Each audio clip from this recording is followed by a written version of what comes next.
Hi అండి, నేను మీ మాధవిని.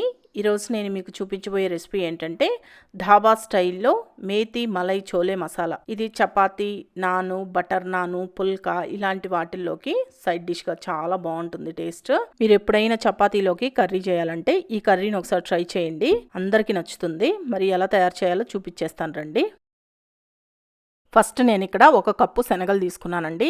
ఈ శనగల్ని నేను పొద్దున్నే నానబెట్టేశానండి. సాయంత్రానికి బాగా నానున్నాయి చూడండి. మీరు సాయంత్రం చపాతీల్లోకి కర్రీ చేసుకోవాలి అనుకుంటే పొద్దున పూట నానబెట్టుకోండి, లేదు పొద్దున్నే కర్రీ చేసుకోవాలనుకుంటే నైట్ నానబెట్టుకోండి. ఈ శనగల్ని ఒక 2-3 సార్లు నీట్గా కడగండి. కడిగేసిన తర్వాత ఇలా కుక్కర్లోకి తీసుకొని మీరు ఏ కప్పుతో శనగలు తీసుకుంటారో అదే కప్పుతోటి 1 కప్పు నీళ్లు పోసుకోండి.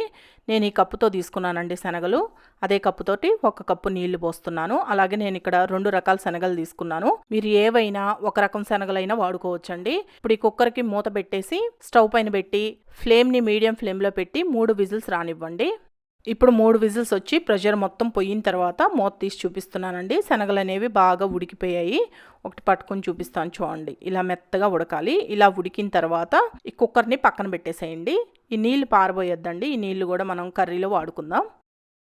ఇప్పుడు ఒక చిన్న కట్ట మెంతుకూరని తీసుకోండి. మెంతుకూర ఎక్కువ వేసుకుంటే మరి చేదు అనిపించేస్తుంది. జస్ట్ ఒక చిన్న కట్ట వేసుకుంటే సరిపోతుందండి. ఈ మెంతుకూరని ఇలా లైట్గా కట్ చేసుకోండి.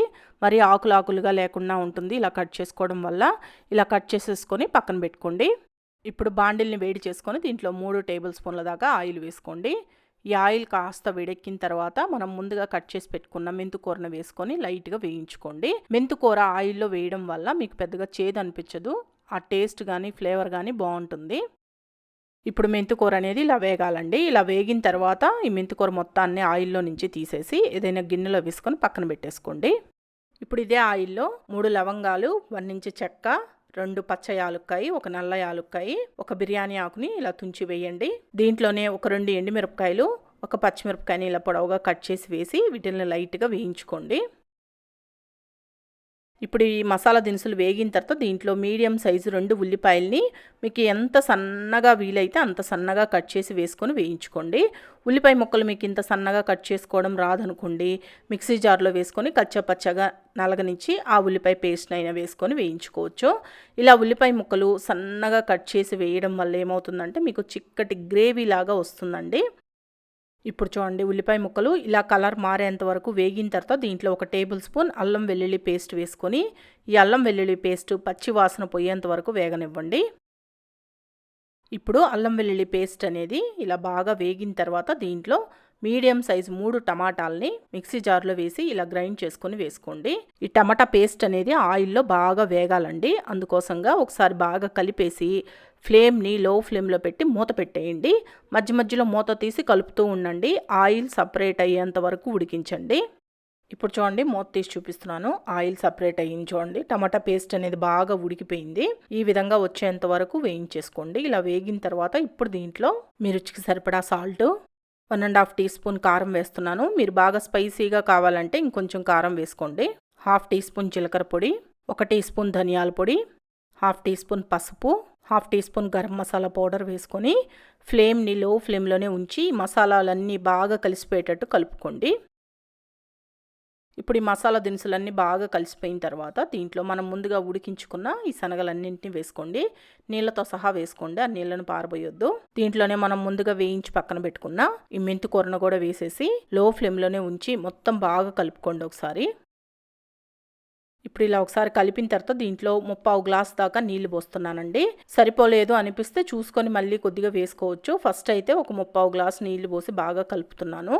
మరీ ఎక్కువ పల్చగాను ఉండకూడదు, మరీ ఎక్కువ చిక్కగాను లేకుండా వేసుకోండి నీళ్ళని. మనకి శనగలు అన్నీ ఆల్రెడీ ఉడికే ఉన్నాయి కాబట్టి మరీ ఎక్కువసేపు ఉడికించాల్సిన అవసరం లేదు. ఇలా నీళ్లు కూడా పోసి ఒకసారి కలిపేసిన తర్వాత మూత పెట్టేసి ఫ్లేమ్ని లో ఫ్లేమ్లో పెట్టి ఒక 5 నిమిషాలు ఉడికించండి. ఇప్పుడు ఒక 5 నిమిషాల తర్వాత మూత తీసి చూపిస్తున్నాను చూడండి. ఈ విధంగా వస్తుంది మీకు. ఇలా కొద్దిగా చిక్కబడుతుందండి. ఇలా చిక్కబడిన తర్వాత ఇప్పుడు దీంట్లో ఫ్రెష్ క్రీమ్ లేదా మనం ఇంట్లో తయారు చేసుకున్న పాల మీద మేగడనైనా సరే 2 టేబుల్ స్పూన్ల దాకా వేసుకోండి. దీంట్లోనే chole masala powder 1 teaspoon వేస్తున్నాను. ఈ చోలే మసాలా మీకు సూపర్ మార్కెట్లో కానీ మామూలు షాపుల్లో అయినా దొరుకుతుందండి. అలాగే కసూరి మేతి 1/2 టీ స్పూన్ అంతా వేస్తున్నాను. ఒకవేళ కసూరి మేతి మీ దగ్గర లేకపోతే వేసుకోకపోయినా పర్వాలేదు, ఆల్రెడీ మనం మెంతాకులు వేసున్నాం కాబట్టి. దీంట్లోనే 1 టీ స్పూన్ అంతా నెయ్యిని కానీ లేదా బటర్ని కానీ వేసుకోండి. నా దగ్గర బటర్ లేదండి ప్రస్తుతానికి, అందుకని నెయ్యి వేశాను. మీ దగ్గర బటర్ ఉంటే బటర్ వేసుకోండి, బాగుంటుంది. ఇప్పుడు ఇవన్నీ వేసిన తర్వాత బాగా కలిపేసి మళ్ళీ ఫ్లేమ్ని లో ఫ్లేమ్లోనే ఉంచి మరొక్క 2-3 నిమిషాలు ఉడికించండి, సరిపోతుంది. ఇప్పుడు చూడండి 2-3 నిమిషాల తర్వాత మూత తీసి చూస్తే మీకు ఈ విధంగా లైట్గా ఆయిల్ సపరేట్ అయ్యి ఉంటుంది. ఇలా ఉడికిన తర్వాత స్టవ్ ఆఫ్ చేసేసేయండి. గ్రేవీ అనేది మీకు ఈ విధంగా ఉండాలండి, కాస్త పల్చగానే ఉండాలి. ఇది ఆరేటప్పటికే ఇంకాస్త చిక్కబడుతుంది, అందుకని ఈ విధంగా ఉన్నప్పుడే స్టవ్ ఆఫ్ చేయండి. మరీ గట్టిగా అయిపోయేంత వరకు ఉడికించమాకండి. లాస్ట్గా సన్నగా తరిగిన కొత్తిమీర చల్లేసుకొని బాగా కలిపేసుకుంటే ధాబా స్టైల్లో మేతి మలై చోలే మసాలా రెడీ. ఇది చపాతీ, పుల్కా, నాను, బటర్ నాను ఇలాంటి వాటిల్లోకి చాలా టేస్టీగా ఉంటుంది. ఒకసారి చేసుకొని చూడండి. మరి ఈ వీడియో మీకు నచ్చింది అనుకుంటున్నాను. నచ్చితే మనా షెఫ్ ఛానల్ని సబ్స్క్రైబ్ చేసుకోండి, లైక్ చేయండి, షేర్ చేయండి.